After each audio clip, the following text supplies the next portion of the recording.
Hi guys, അപ്പോൾ എനിക്ക് class ഉണ്ടാവുന്ന സമയത്ത് എന്താണ് നമ്മൾ ഉച്ചക്ക് കഴിക്കാറെന്ന് നോക്കിയാലോ. അപ്പോൾ ക്ലാസ്സിന് നമ്മൾ ചെറുതായിട്ട് ലെക്ചർ നോട്ടൊക്കെ എഴുതിയിട്ട് ഞാനും ഷൈനായിട്ട് ഒപ്പം ഇരിക്കണത് നിഞ്ച തൊട്ടപ്പുറത്ത് ഫ്രണ്ടിലാണ് പോയി ഇരുന്നിക്കുന്നത്. പക്ഷെ ഞങ്ങൾക്ക് അതൊന്നും വിഷയമല്ല, ഞങ്ങൾ അങ്ങോട്ട് മിണ്ടി പറഞ്ഞിരിക്കും, എവിടെ ഇരുന്നാലും എന്താ. അങ്ങനെ പിന്നെ നേരെ ക്ലാസ് ഒക്കെ കഴിഞ്ഞിട്ട് വലിയൊരു ക്യൂ ആയിരുന്നു. കാരണം ഇന്ന് അടിപൊളി ഫുഡായിരുന്നു. ഇന്ന് എന്താണ്, നെയ്ച്ചോറും ചിക്കൻ വരട്ടിയതും. ഇത് എന്താ പറയുക, ഇവിടെ ഏകദേശം ഒരു ബിരിയാണി പോലെയാണ് കേട്ടോ. ഇവിടെ ബിരിയാണി പറഞ്ഞാൽ റൈസ് വേറെയും അതിൻ്റെ മസാല വേറെ ആയിട്ടുണ്ടാവുക. അപ്പോൾ ഇത് ഞങ്ങൾ ബിരിയാണി എന്നാണ് പറയുന്നത്. ഇതിൽ ടൂട്ടി ഫ്രൂട്ടി ഒക്കെ ഉണ്ടായിരുന്നു. പക്ഷെ എനിക്ക് മുന്തിരി പോലും ഇഷ്ടമല്ല, പക്ഷെ ഞാനത് കഴിച്ചു. അങ്ങനെ പപ്പടം ഉണ്ടായിരുന്നു, അച്ചാറുണ്ടായിരുന്നു, സലാഡ് ഉണ്ടായിരുന്നു. അച്ചാറിന് 2 തരമൊക്കെ ഉണ്ടാവും കേട്ടോ.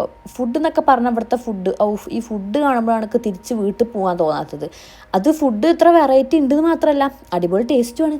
അങ്ങനെ അതൊക്കെ കൂടി വയറ്റിലോട്ട് അങ്ങോട്ട് നിറച്ച് കഴിഞ്ഞു എന്ന് വിചാരിക്കേണ്ട. ഒരു ഐസ്ക്രീമും കൂടി ഉണ്ട്. എല്ലാ ഫുഡ് കഴിഞ്ഞാലും ഉച്ചക്കത്തെ ഫുഡ് കഴിഞ്ഞാൽ അതിൻ്റെ കൂടെ ഒരു സ്വീറ്റ് ഉണ്ടാവും കേട്ടോ. ഒന്നില്ലെങ്കിൽ പായസം അല്ലെങ്കിൽ ഐസ്ക്രീം. അങ്ങനെ ഐസ്ക്രീം നല്ല ടേസ്റ്റി ആയിട്ട് കഴിച്ച് ഇന്നത്തെ ഭക്ഷണം അവസാനിപ്പിച്ചു.